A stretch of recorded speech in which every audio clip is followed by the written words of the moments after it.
If you're a teacher, please stop scrolling. I am a child therapist.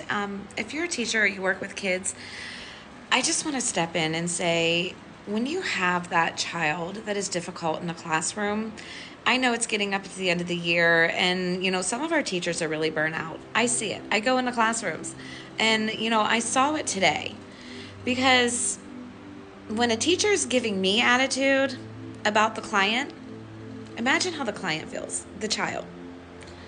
So I, suggested, because the teacher told me the student's doing this and this and that, and one of the things was having trouble focusing.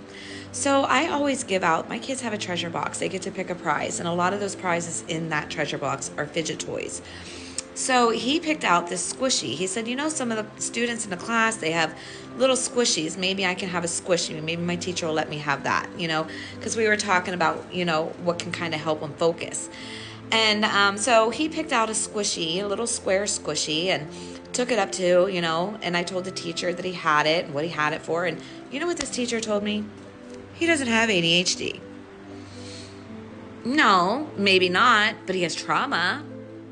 And here's the thing, teachers.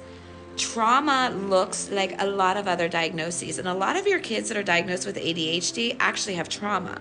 Here's the thing. When we have trauma, we can't sit and focus in class because our mind is disassociating most of the time.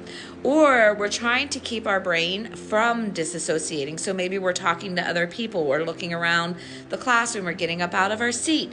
Remember, these are children. They do not know how to manage their trauma. They don't know how to manage their disassociation.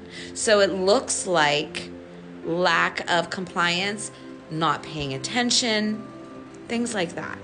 Attention-seeking behavior. This is trauma.